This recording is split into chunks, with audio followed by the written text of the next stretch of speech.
श्री कृष्ण कहते हैं, आप वही है जिस पे आप विश्वास करते हैं। आप वह बन जाते हैं जो आप मानते हैं कि आप बन सकते हैं। एक दिन एक ट्रेन में एक व्यापारी यात्रा कर रहा था। उस ट्रेन में वहाँ पर एक भिखारी आया। वो भिखारी उस व्यापारी से भीख मांगने लगा।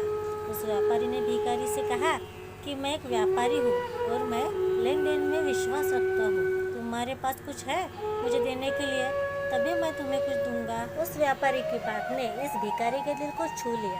अब भिखारी ने मन में ये निश्चय कर लिया कि जब भी कोई व्यक्ति मुझे कुछ भीख में देगा तो बदले में मैं भी उसे कुछ न कुछ दूंगा। वो भिखारी बहुत सोचने लगा कि मैं लोगों को क्या दूं। तभी उसकी नज़र बगीचे में लगे फूलों पर गई।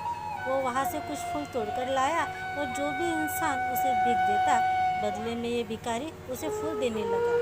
कुछ दिनों के बाद इस भिखारी को फिर से वही व्यापारी ट्रेन में मिला। भिखारी ने उस व्यापारी से कहा कि आपने मुझे पिछली बार कहा था कि अगर तुम मुझे कुछ दोगे तभी बदले में मैं तुम्हें कुछ दूंगा। तो आज आपको देने के लिए मेरे पास ये सुंदर फूल है। उस व्यापारी ने इस भिखारी से फूल लेकर उसे बदले में बहुत अच्छी भीख दी और कहा कि आज तो तुम मेरी तरह एक व्यापारी बन गए हो।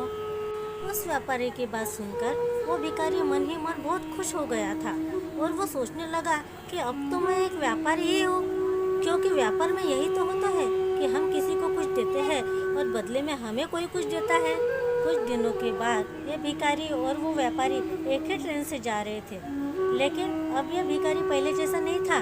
वो अब सुंदर लग रहा था और उसके कपड़े भी अच्छे थे। इस बार इस भिखारी ने उस व्यापारी से पूछा कि क्या तुमने मुझे पहचाना? व्यापारी ने कहा, मुझे नहीं पता कि तुम कौन हो, मैं तो तुमसे पहली बार मिल रहा हूँ। तो भिखारी ने कहा कि ये हमारी तीसरी मुलाकात है। वही भिखारी हूँ जिसने आपसे प्रेरणा लेकर अपना खुद का फूलों का व्यापार शुरू कर दिया है। आज मैं आपके प्रेरणा की वजह से एक बहुत बड़ा व्यापारी बन गया हूँ और अपने फूलों के व्यापार के काम से ही दूसरे शहरों में जा रहा हूँ।